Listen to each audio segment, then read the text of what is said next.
সামনে যাও, নাহলে পিছনে যাও, এখানে থাকো না।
এবং আমি আশা করছি ঈদযাত্রা স্বস্তির হবে, নিরাপদ হবে, স্বাচ্ছন্দ্যে মানুষ ঘরে ফিরবে, কোনো সন্দেহ নেই। আপনি কেমন দেখলেন?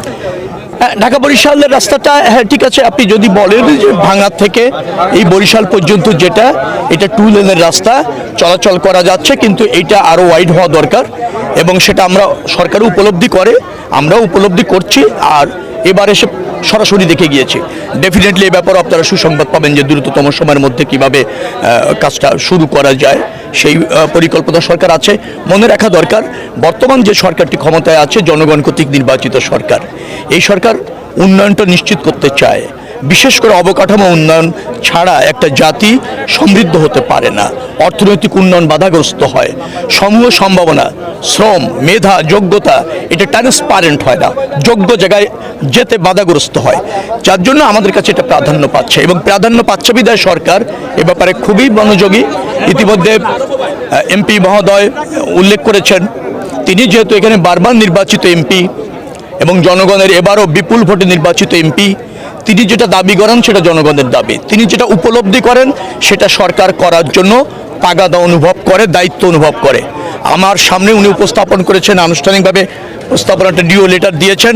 ডেফিনেটলি যে উন্নয়নেরগুলির কথা উনি চাচ্ছেন এলাকার মানুষের পক্ষে, আমি ঢাকাতে গিয়ে দ্রুততম সময়ের মধ্যে সেগুলি বাস্তবায়ন করবার জন্য কি করণীয়, এবং ওনার সাথে আমি আবারও মন্ত্রণালয় বসে মিটিং করব। সবগুলি হয়তো একবারে সম্ভব না, পর্যায়ক্রমে যেটা অগ্রাধিকার পায় সেটা প্রাধান্য পাবে এবং আমরা ওই পরিকল্পনা গ্রহণ করে বাস্তবায়নের দিকে এগিয়ে যাব। প্রায় 7,500 কিলোমিটার নৌপথ নিয়মিত ড্রেজিং করে সচল রাখি। এই মুহূর্তে 1200 কিলোমিটার নৌপথ খনন কাজ চলছে, 4,500 কিলোমিটার আগামীতে নেওয়ার আমরা পরিকল্পনা নিয়েছি।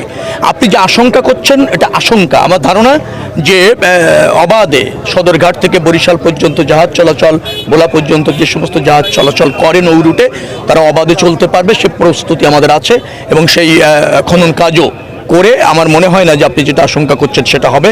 অবাধে নৌ বা জাহাজ চলাচল অব্যাহত থাকবে এবং নিঃসংকোচে থাকবে, কোনো বাধা ছাড়া থাকবে।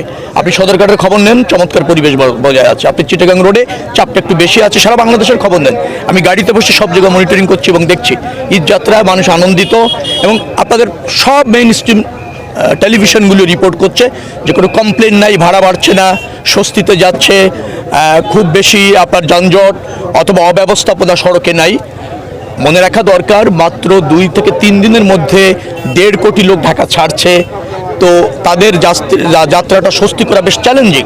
কিন্তু আমাদের সরকার প্রধানমন্ত্রীর নির্দেশে যে প্রস্তুতি আমরা নিয়েছি, আমরা নিশ্চিত ইনশাআল্লাহ যাত্রীরা স্বাচ্ছন্দ্যে আরামদায়ক ভ্রমণের মাধ্যমে স্বজনদের কাছে যাবে, কোনো ব্যত্যয় ঘটবে না।